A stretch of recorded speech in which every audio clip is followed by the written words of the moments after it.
Olá, pessoal, bom dia. Tô com muita saudade de vocês. Creio que tudo isso vai passar rápido, tá? Espero que vocês estejam bem. Um abraço forte para cada um de vocês, ok? Bom, pessoal, é, a aula foi parada na página 234, né? Então, daqui em diante, eu vou dar as aulas para vocês online até o pro Pedro voltar, tá? Então sou eu que vou estar mandando. Eu creio que mais umas 2 aulas ele já volta para estar com vocês, tá bom? Bom, nesse primeiro módulo, no módulo 1,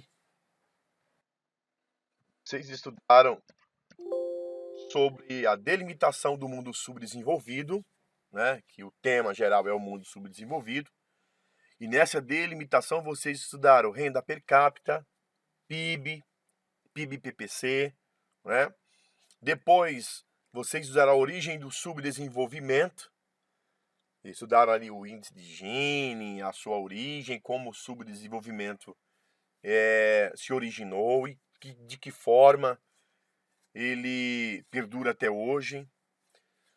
Vocês estudaram também posteriormente o subdesenvolvimento hoje, né? Como que é o subdesenvolvimento hoje, falando um aspecto geral da pobreza da população nos países subdesenvolvidos. Depois vocês estudaram a classificação dos países desenvolvidos, como eles estão classificados, né? E essa classificação está sobre ela país industrializado, agromineradores, países marginalizados, tudo isso agrupado no grupo de países subdesenvolvimento, tá? Então, são os principais fluxos econômicos entre eles. Eles têm, apesar de ser subdesenvolvido, mas eles produzem, são países que cada dia mais estão tentando sair do subdesenvolvimento e formam até blocos econômicos entre eles, como é o caso do Mercosul, né, na verdade, e que troca mercadoria entre eles, importa, exporta e assim sucessivamente, tá? Mas eles estão classificados dessa forma: países subdesenvolvidos que são industrializados, muito industrializado, como o caso do Brasil, Argentina, Uruguai, né? Agromineradores e países marginalizados, são aqueles mesmos que estão à margem desse subdesenvolvimento, ok? E por fim, como medir o subdesenvolvimento?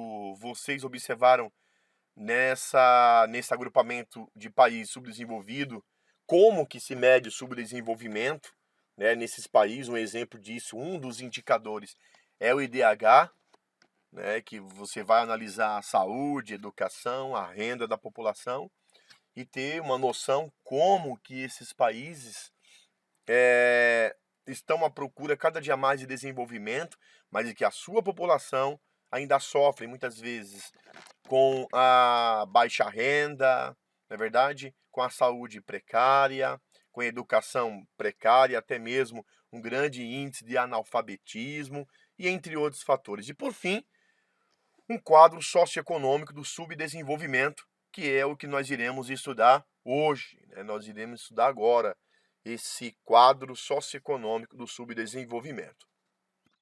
Bom, nesse quadro econômico do subdesenvolvimento, no seu conjunto, os países subdesenvolvidos apresentam 3 aspectos principais nesse quadro socioeconômico, né?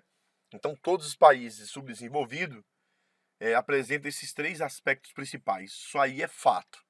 Então, todos os países subdesenvolvidos, por exemplo, no primeiro aspecto, são dependentes, muitas vezes, de países ricos, né? Chamado de dependência externa. São uma grande dependência em relação a capital, mercado, tecnologia. Então, observa que o Brasil, por exemplo, é muito dependente do mercado tecnológico, né? Então, o equipamento de tecnologia, seja ele no campo, na indústria, no comércio, são produzidos lá fora. O Brasil tem pouca tecnologia, é industrializado, mas a tecnologia não é de ponta, vem de fora. Forte interferência de empresas transnacionais ou empresas estrangeiras dentro desses países subdesenvolvidos que controlam, que dominam vários setores da economia, como o sistema de infraestrutura, sistema bancário, né? Extrativismo mineral. Então, bancário, na verdade, eles são empresas que acabam dominando, né, todo o mercado nos países subdesenvolvidos. Então, é uma forte interferência de potências, né, econômicas. E por último, esse último aspecto aqui, os países subdesenvolvidos têm uma desorganização das estruturas econômicas tradicionais, muitas delas voltado para a subsistência, provocando o êxodo rural. E esse êxodo rural acaba provocando fome nos grandes centros urbanos, desemprego, né? Problema na infraestrutura, favelamento e etc. Então, um grande problema que esses países subdesenvolvidos enfrentam, né, a cada dia. Um exemplo disso, no mundo inteiro, a parcela da população trabalhadora nesses países subdesenvolvidos no campo vem diminuindo rapidamente, chegando em 2016, como mostra a tabela aqui, ó, 31%, né? 31%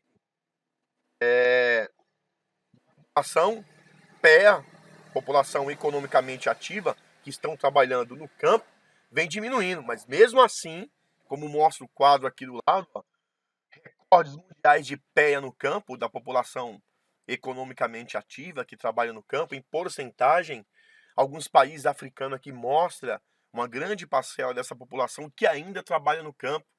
O que isso mostra uma grande parcela da população trabalhando no campo? É que o país ainda não é industrializado. Como vocês estudaram anteriormente, existe 3 setores da economia: setor primário, secundário e terciário.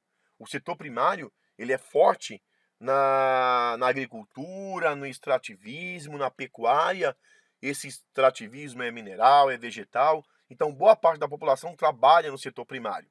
Mas quando o país se industrializa, quando o país se mecaniza, parte dessa população acaba trabalhando nesse segundo setor, que é da indústria naval, desenvolvimento industrial e etc. E o terceiro setor é comércio e prestação de serviços. Quando o país ele não é industrializado, ou que tem uma industrialização fraca ou pequena, a qual o país tem pouco investimento no setor industrial, grande parte da população acaba trabalhando no campo. Então, exemplo disso aqui é Burundi. 93% da população PEA, trabalhadora, economicamente ativa, trabalha no campo. Burkina Faso, 90%, Lesoto, 86%, Angola, Papua Nova Guiné, tudo na casa dos 80%, Zâmbia, né, Guiné-Bissau, Moçambique, Chad, Eritreia, Mali e Sudão. Então, tudo na casa de 80% acima, né? Então, os países subdesenvolvidos africanos, né? Então, mais de 80% da população trabalha no campo. Isso mostra o quê? Um fraco investimento industrial, principalmente estrangeiro, né? Vamos lá. Essas elevadas porcentagens de trabalhadores no campo torna-se mais expressivo como indicadores de subdesenvolvimento, tá? Então, essa população que trabalha no campo, essa elevada porcentagem da população que trabalha no campo, como vocês viram no quadro anterior, mostra claramente o quanto o país é pouco industrializado, até mesmo não tem industrialização nenhuma, são totalmente desenvolvidos sem indústria nenhuma. Então, isso faz uma relação com a baixa urbanização, porque já que a população trabalha no campo, vive no campo, não houve um êxodo rural, porque a indústria ainda não chegou, a população não saiu do campo para a cidade com essa migração, o êxodo rural. Então, houve nesses países uma baixa urbanização, tá? Elevada a participação do setor primário na formação do PIB. O PIB está baseado praticamente na produtividade do setor primário, porque não tem um secundário forte, ou até mesmo não tem. Então, o PIB é baseado no setor primário, na agricultura, que é fraca, não tem uma mecanização, não tem um sistema irrigatório tecnológico, e que isso é caro. os países não têm condições, né? No extrativismo mineral e vegetal e até mesmo na pecuária, criação de animais. Então, o PIB do país é baseado nesse primeiro setor. Isso mostra uma grande dependência do país do setor primário, logo, é um país subdesenvolvido, não tem tecnologia totalmente, ou uma tecnologia fundamental para a formação do PIB. Baixa mecanização rural, ou até mesmo nenhuma mecanização rural, por isso que há uma grande necessidade de trabalho rudimentar e braçal no campo, porque não tem tecnologia, não tem a mecanização no campo, não tem máquina, não tem tratores, não tem um sistema de irrigação de alta produtividade e tecnológico, e grande parte da economia é organizada na forma de subsistência, né? Ou seja, grande parte da economia se organiza, ou a maioria dos trabalhadores, a maioria da PEA, trabalha muitas vezes na agricultura de subsistência. Aquela agricultura rudimentar, não tem mecanização nenhuma e etc. Bom, muitos países considerados subdesenvolvidos por conta de terem passado por um processo de industrialização reduziram significativamente a parcela de trabalhadores rurais e a dependência econômica no campo. Mesmo assim, ainda existe alguns países subdesenvolvidos que houve um processo de urbanização, como é o caso do Brasil, do México, do Chile, da Coreia, Taiwan, Argentina. Então, ó, por exemplo, a Argentina tem 0,5% da população que trabalha no campo da PEA. Taiwan, 4,9%. Brasil ainda tem 10% da população que trabalha, que mora no campo. E também do México, 13,4%. Ok? Bom, pessoal, ficamos por aqui com a aula de hoje. Na próxima aula iremos prosseguir, tá? Espero que todos fiquem bem. Um forte abraço e até mais.